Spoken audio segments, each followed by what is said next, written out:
Update news. इस्लाम धर्माचे पैगंबर मोहम्मद साहेब आणि माता आयशा यांच्याविषयी अत्यंत आक्षेपार्ह व वादग्रस्त वक्तव्य केल्याप्रकरणी भारतीय जनता पक्षाशी संबंधित नाझिया इलाही खान यांच्यावर देशद्रोह आणि धार्मिक भावना दुखावल्याचा गुन्हा दाखल करण्यात यावा अशी मागणी यवतमाळ येथील मुस्लिम वकील आणि नागरिकांनी पोलीस ठाणेदारांकडे एका लेखी निवेदनाद्वारे केली आहे। निवेदनातील मुख्य मुद्दे धार्मिक भावना दुखावल्याचा आरोप। गैर अर्जदार नाझिया इलाही खान हिने एका मुलाखतीदरम्यान मोहम्मद पैगंबर साहेब आणि माता आयशा यांच्याबद्दल अत्यंत लज्जास्पद व घृणास्पद शब्दांचा वापर करून देशभरातील मुस्लिम समुदायाच्या भावना दुखावल्या आहेत। कायदा व सुव्यवस्थेला धोका, समाजात अशांतता व तेढ निर्माण करून मुस्लिम बांधवांना भडकवण्याच्या हेतूनेच हे वक्तव्य करण्यात आलं असून यामुळे देशाच्या कायदा व सुव्यवस्थेला मोठा धोका निर्माण होऊ शकतो। केवळ राजकीय प्रसिद्धी मिळवण्यासाठी धार्मिक श्रद्धास्थानांविषयी सातत्याने आक्षेपार्ह वक्तव्य केली जात आहेत। अशा प्रवृत्तींना आळा घालण्यासाठी दोषींवर राष्ट्रीय सुरक्षा कायद्याअंतर्गत आणि इतर कडक कलमान्वये त्वरित कारवाई करण्यात यावी अशी मागणी निवेदनात करण्यात आली आहे। हा गुन्हा दाखल करण्यासाठी यवतमाळमधील खालील कायदेतज्ञांनी समक्ष उपस्थित राहून ही फिर्याद दिली आहे।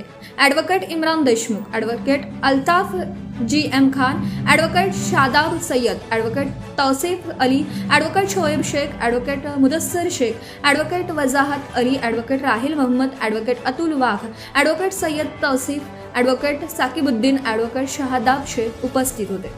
जाणीवपूर्वक अशा काही लोकांना आणून बसवलं जाते की त्यांच्या वक्तव्यातून जातीमध्ये धर्मामध्ये तेढ निर्माण व्हावा असा प्रयत्न सातत्याने इथल्या सत्ताधारी वर्गाकडून केला जातो आहे। याचंच एक उदाहरण म्हणजे नाझिया इलाही खान नावाच्या एका महिला प्रवक्त्या, ज्या मला तर डाऊट आहे की त्या खरोखर मुस्लिम आहेत की नाही, कारण त्यांचं वक्तव्य पाहता मोहम्मद पैगंबरांविषयी आणि आयशाच्या संदर्भामधलं जे वक्तव्य केलेलं आहे, मुस्लिमांमध्ये अत्यंत पवित्र स्थान असलेल्या या दोघांच्याबद्दल जे काही घृणास्पद वक्तव्य त्यांनी केलेलं आहे ते वक्तव्य बघता त्या खरोखर मुस्लिम आहेत की नाही याचा संशय येतो आहे। आणि जाणीवपूर्वक अशा काही लोकांना आणून बसवलं जात आहे आणि त्यांच्यामधून केलेल्या वक्तव्यातून जातीमध्ये धर्मामध्ये तेढ निर्माण करण्याची जी प्रवृत्ती इथला सत्ताधारी समाज सातत्याने राबवत आहे त्याचा खरं म्हणजे आम्ही सर्वांनी मिळून या ठिकाणी पहिल्यांदा निषेध केलेला आहे। आणि या नाझिया खानवरती इथे गुन्हा दाखल व्हावा म्हणून आम्ही सर्व वकील मंडळी आलेलो आहे आणि गुन्हा दाखल जोपर्यंत करणार नाही तोपर्यंत हे आंदोलन इथे पोलीस स्टेशनमध्ये यवतमाळतील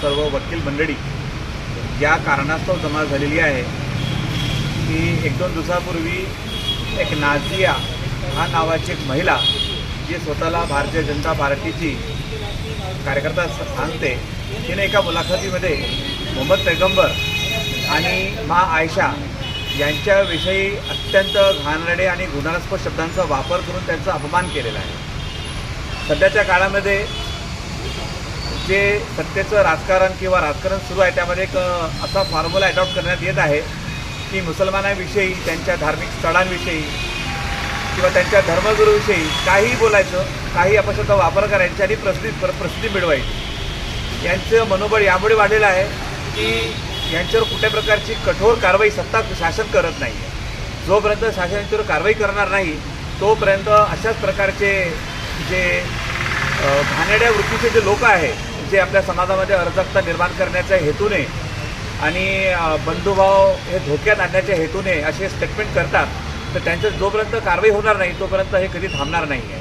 आम्ही या ठिकाणी यासाठी जमलेलो आहोत की नाझिया इलाही खान नावाच्या महिलेविरुद्ध देशद्रोहाचा गुन्हा दाखल करावा, कारण की तिच्या या स्टेटमेंटमुळे संपूर्ण भारतामधील मुस्लिम लोकांच्या आणि जे सेक्युलर माइंडेड लोक आहेत त्यांच्या देखील भावना, जे मोहम्मद पैगंबरविषयी श्रद्धा बाळगून असतात त्यांच्या देखील भावना दुखावलेल्या आहे। तर आमची अशी विनंती या पोलीस प्रशासनाला आहे की त्या नाझिया इलाही खान या महिलेविरुद्ध कठोर कारवाई करावी आणि तिच्याविरुद्ध राष्ट्रीय सुरक्षा कायद्याअंतर्गत ही कारवाई करावी, कारण की तिचे असे स्टेटमेंट हे राष्ट्रीय सुरक्षेला धोका पोहोचवणार आहे। Subscribe now and press the bell icon. Never miss an update.